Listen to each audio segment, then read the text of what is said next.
O tema da nossa aula de hoje é sobre hipertensão arterial sistêmica.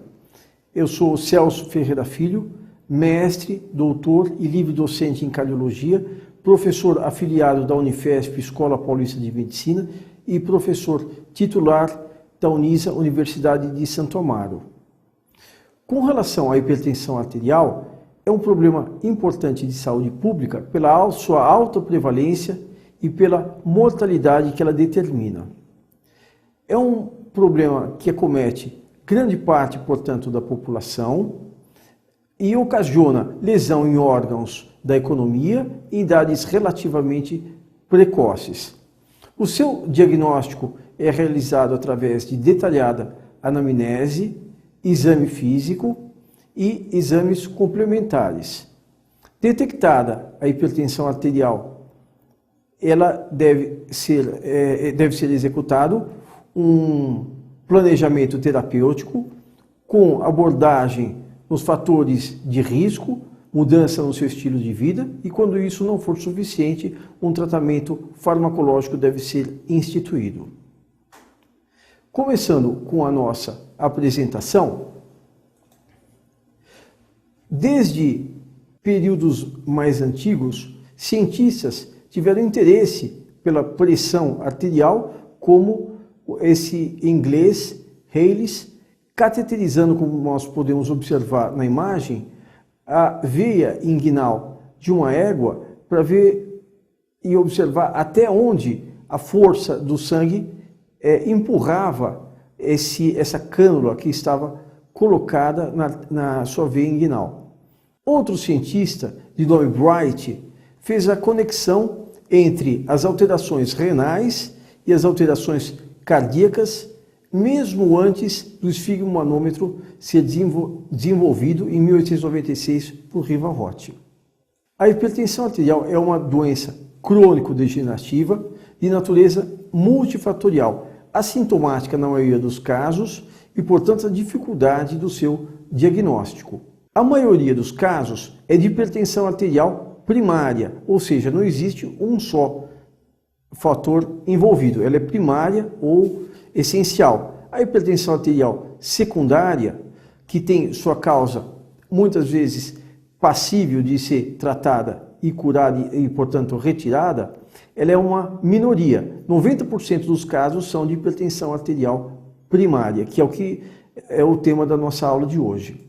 Um exemplo de hipertensão arterial secundária, onde nós observamos nesta posição uma estenose da artéria renal na angiografia, aqui contrastada o restante da artéria renal normal, mas aqui, segundo a seta ponta, a estenose. Esse rim mal perfundido vai determinar, através de sistema renina-angiotensina-aldosterona, uma hipertensão arterial secundária. Tratada ou retirada essa causa, removida, o indivíduo passa a ser normotenso. O conceito de pressão arterial vem da física, onde na hidrodinâmica, com vasos comunicantes, com viscosidade, conceitos de tubos perfeitos, líquidos perfeitos, e a pressão arterial seria o produto do débito cardíaco vezes a resistência periférica. Aqui é a equação de Poiseuille resumida.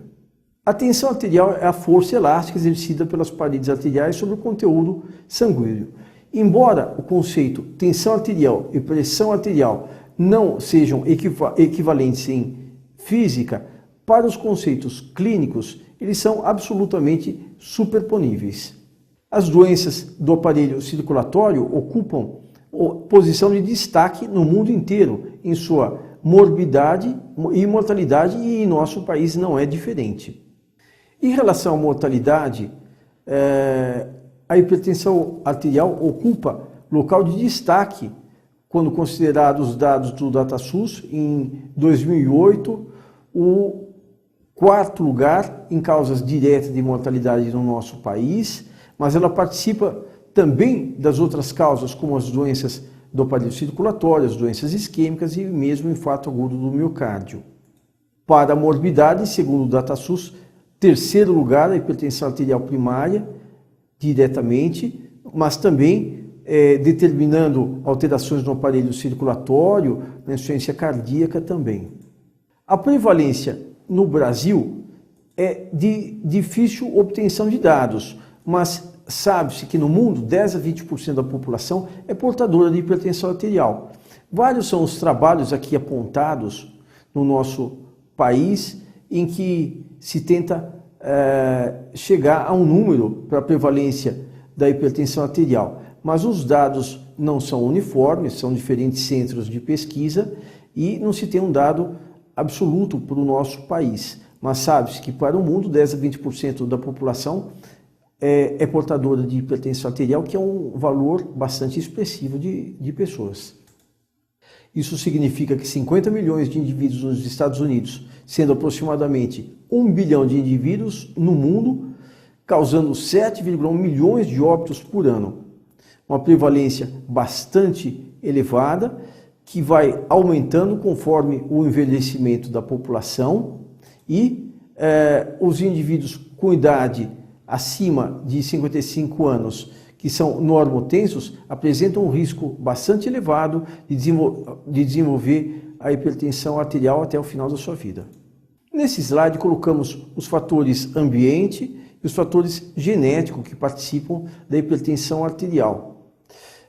Então, os mecanismos neurogênicos, o sistema renina-angiotensina, os peptídeos e o endotélio, todos eles atuando nessa balança e tentando equilibrar o valor da pressão arterial, onde se consegue ter, de um lado, a hipertensão arterial e, de outro lado, os valores normais para a pressão. De um lado, os valores elevados e, do outro lado, os valores normais. Como a hipertensão arterial é multifatorial, aqui estão representados alguns dos fatores relacionados e, por isso, não é passível de ser tratada e curada a hipertensão arterial primária, porque são vários os fatores participantes no seu mecanismo. Uma das causas mais temíveis é a hipertrofia ventricular esquerda. A hipertrofia ventricular esquerda pode determinar a isquemia miocárdica, determinando o infarto do miocárdio, ou as arritmias ventriculares com morte súbita, a piora do enchimento ventricular e a piora da contratilidade, que vão contribuir na gênese da insuficiência cardíaca congestiva.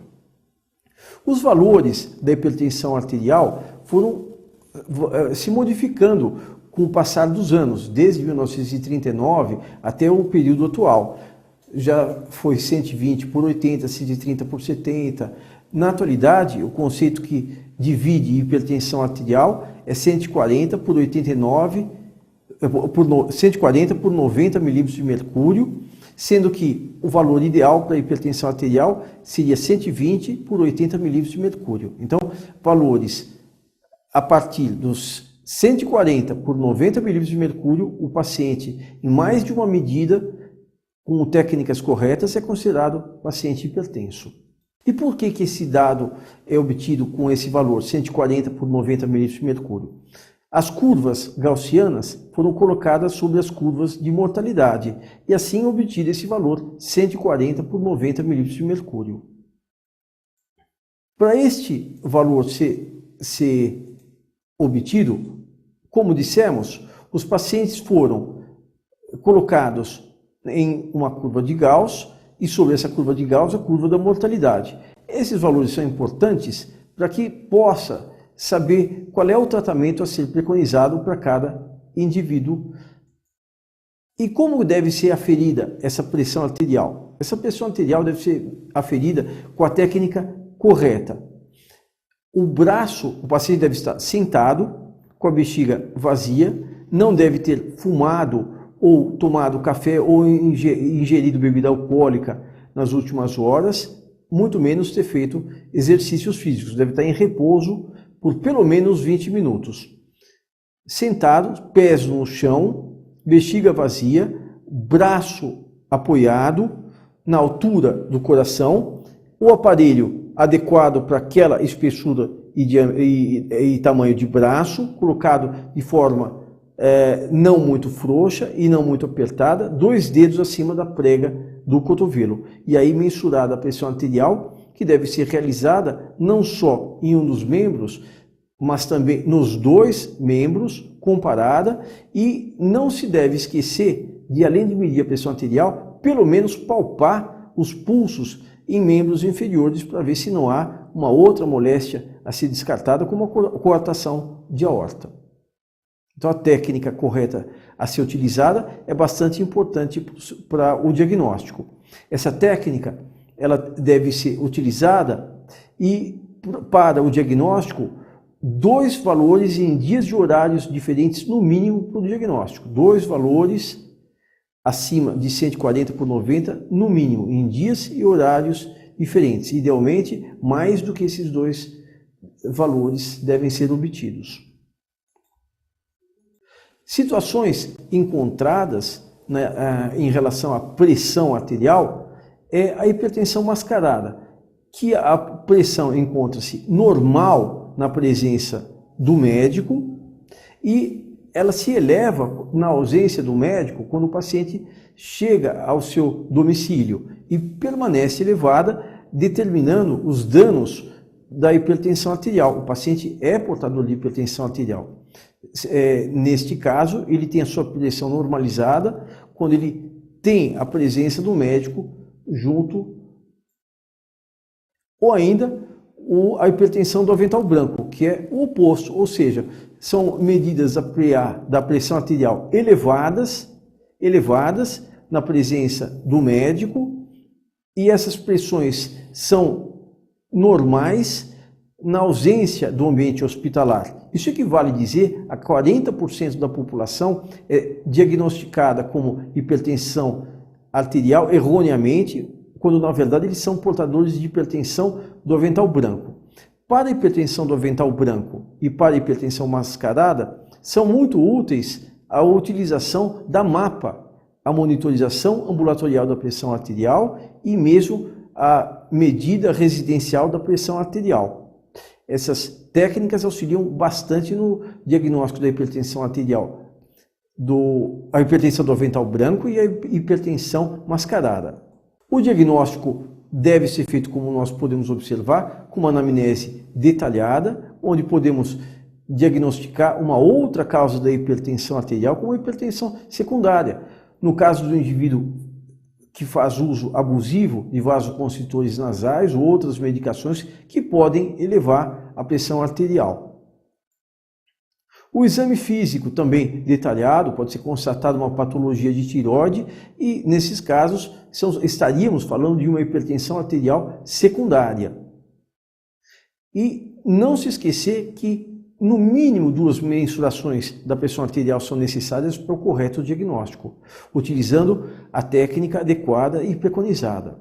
Então, a história ou a anamnese detalhada, com os antecedentes familiares, antecedentes pessoais e fatores associados. As medidas devem ser repetidas no mínimo 2 vezes. Pressão nos 2 membros superiores e os pulsos nos membros inferiores e confirmados. Pacientes diabéticos idosos em uso de antihipertensivos também devem ter suas mensurações pressóricas obtidas em outras posições, não só sentada, como a deitada e em pé. Eles podem ter variações nessa pressão ou pelo uso dos medicamentos ou por alterações autonômicas. Aqui no exame físico, destacando uma tireoide aumentada como causa de hipertensão arterial secundária, e isso deve ser destacado porque é uma causa potencialmente tratável e curável. Então, como um primeiro passo, confirmar a elevação da pressão arterial, saber se a pressão é primária ou secundária e, portanto, curável, potencialmente curável, se já há envolvimento de órgãos-alvo, se há presença de fatores de risco que podem ser corrigidos e que estágio da hipertensão o paciente se encontra.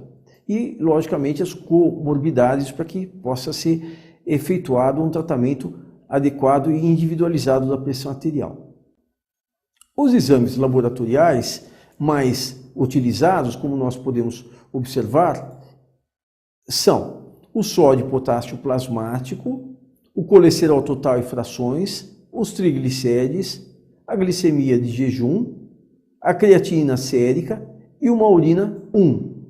Com métodos gráficos, o eletrocardiograma convencional em repouso e o raio-x de tórax, sobretudo em situações de insuficiência cardíaca congestiva.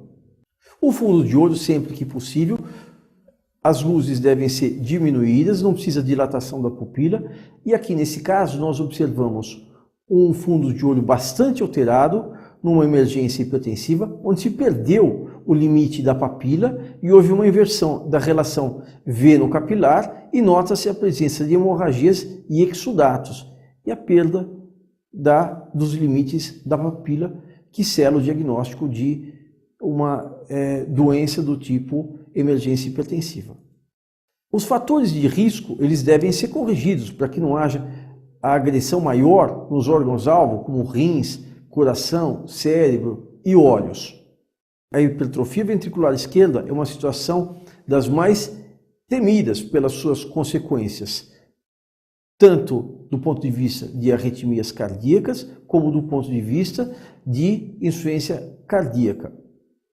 Aqui representados um coração normal que pode evoluir com a hipertensão arterial para uma hipertrofia na sua forma concêntrica, com a cavidade ventricular, como observamos, diminuída, ou ainda a hipertrofia ventricular esquerda na sua forma excêntrica, com cavidades aumentadas. Nesse caso, com a diminuição das cavidades, o enchimento se torna difícil e, portanto, o esvaziamento ventricular também. Neste caso, o paciente pode desenvolver a insuficiência cardíaca, porque ele já ultrapassou os mecanismos de compensação que seriam a lei de Frank e Starling.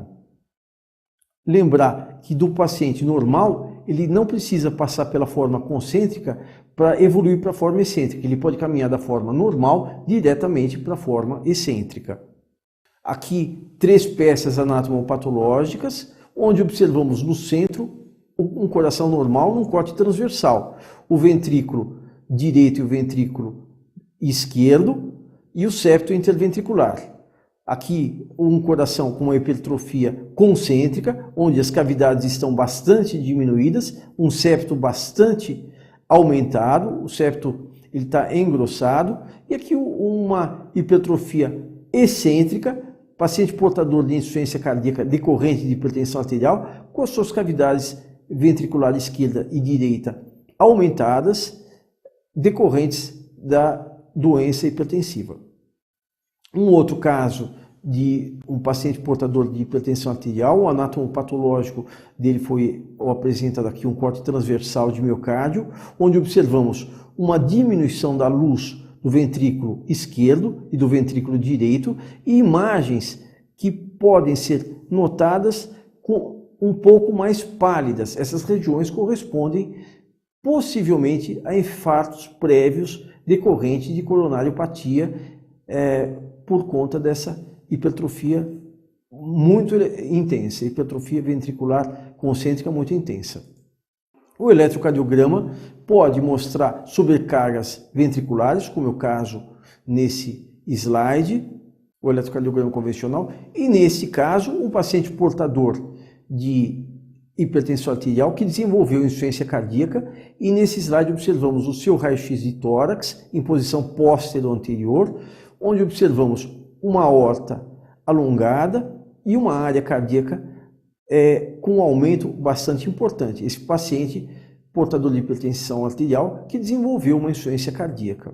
A hipertensão arterial determina uma inflamação ou uma lesão na camada endotelial, como representada aqui nesse slide. Então, um corte transversal de um vaso, que pode ser de qualquer local do organismo, e um local aqui representado como inflamatório. Isso pode ocorrer em qualquer local do organismo. Aqui representado um corte anatomopatológico da coronária e aquela lesão vascular do endotélio determinou a formação de um trombo e um infarto agudo do miocárdio e óbito desse paciente por conta da hipertensão arterial. Mas isso não ocorre só no coração, outros órgãos também podem sofrer. Aqui um outro vaso mostrando a lesão, a formação de um trombo, aqui no acidente vascular cerebral e o sofrimento do encefálico. Então o paciente pode desenvolver um acidente vascular cerebral decorrente dessa inflamação determinada pela hipertensão arterial sistêmica.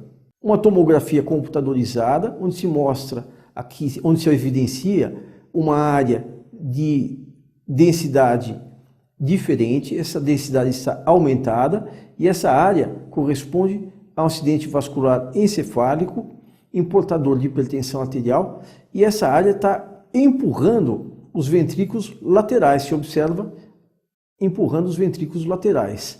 Aqui o anátomo patológico desse paciente, um encéfalo cortado transversalmente, e nesta região o sangramento do acidente vascular cerebral e uma idade precoce de um portador de hipertensão. Os rins também acometidos, retirada a camada superficial, um rim granuloso, um rim comprometido também por níveis pressóricos elevados. Os fatores de risco.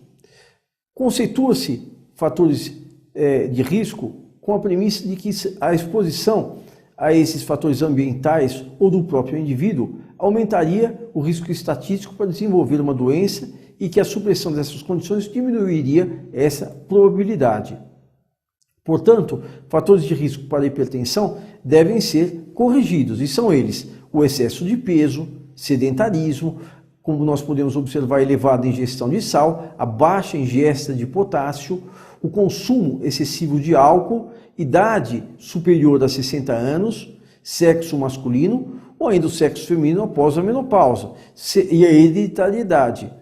Alguns desses fatores são modificáveis, outros não. A idade, sexo masculino, sexo feminino e a hereditariedade não são fatores modificáveis, mas os outros fatores, muito possivelmente, possam ser modificáveis com mudança do estilo de vida.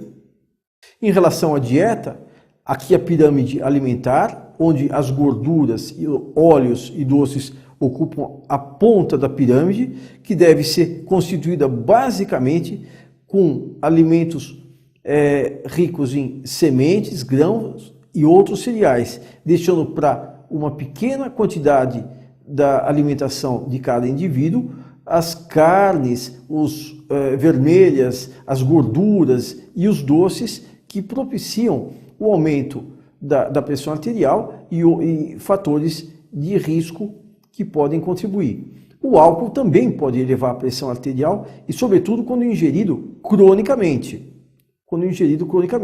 Aqui uma relação entre a quantidade de álcool, etanol, e para homens e mulheres que pode ser consumido sem malefício. Então, isso equivaleria a 2 taças de cerveja, ou 2 taças de vinho, ou uma taça ou uma cerveja, ou uma dose de bebida destilada.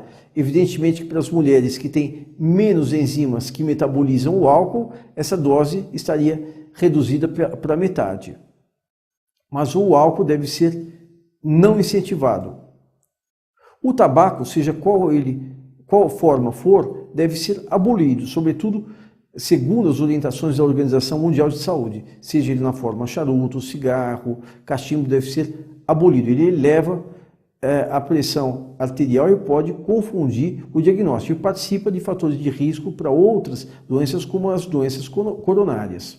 Se observa uma grande quantidade de pacientes que são tabagistas e também hipertensos. Observe que no mundo ainda existe uma grande parte da população que é tabagista, assim como no Brasil. O sedentarismo deve ser evitado e incentivada a prática de esportes. O estresse diminuído tanto quanto possível e o tratamento não medicamentoso com a redução do peso corporal, com a redução da ingesta de sal, o aumento do consumo de potássio, a redução da ingesta de bebidas alcoólicas, atividade física regular e diminuição do sedentarismo e abolir o tabagismo. Quando esses tratamentos de mudanças do estilo de vida, ou seja, os tratamentos não farmacológicos, não surtem o efeito necessário e desejado, o médico pode lançar mão das formas medicamentosas de tratamento. E o tratamento deve ser individualizado. São vários os fármacos disponíveis para o tratamento da hipertensão arterial. Os bloqueadores do canal de cálcio, beta-bloqueadores, bloqueadores do sistema renina-angiotensina, os diuréticos, os inibidores da enzima conversora da angiotensina e os vasodilatadores. Os medicamentos, qualquer que sejam, podem ser considerados como primeira escolha, mas eles devem seguir os princípios de serem bem tolerados e permitir o menor número possível de tomadas para que haja uma alta aderência ao tratamento. Pacientes com pressões menores podem começar o tratamento com uma única classe de medicamento. Pacientes com pressões arteriais mais elevadas, associação de 2 fármacos de ações diferentes. Respeitar o mínimo de 4 semanas antes de ajustar a medicação ou substituí-la mesmo. Instituir para o paciente com doença uma planificação e os objetivos terapêuticos, além da consideração das condições socioeconômicas. Aqui uma lista que nós podemos observar de todos os medicamentos que podem ser indicados como primeira escolha, com exceção dos vasodilatadores diretos. Todos esses medicamentos podem ser indicados como primeira escolha no tratamento farmacológico da hipertensão arterial. Nesse slide são apresentados associações de medicamentos que podem ser associados e eficazes. Então, 2 diuréticos de classes diferentes, ou diuréticos com qualquer uma das outras medicações, ou ainda os bloqueadores de cálcio com qualquer uma das medicações também apresentadas, os bloqueadores de cálcio. Todas essas apresentações são reconhecidamente eficazes, quando o único medicamento não é possível não é capaz de baixar a pressão a níveis desejáveis, abaixo dos 140 por 90 milímetros de mercúrio.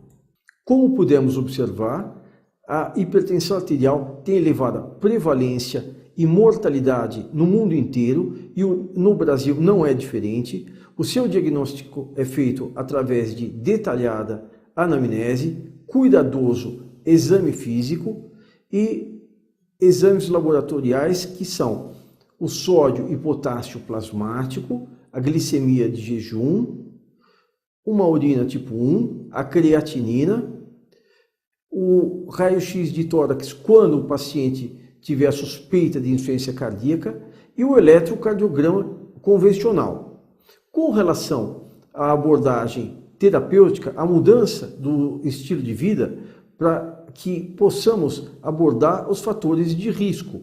Então, combater o sedentarismo, tabagismo, o etilismo em excesso, o peso elevado e, quando isso não for suficiente, aí sim instituímos as medidas farmacológicas, como nós pudemos observar, inicialmente com uma classe de medicações, posteriormente com 2 classes de medicações e assim sucessivamente, até que o controle da pressão arterial esteja adequado. Muito obrigado.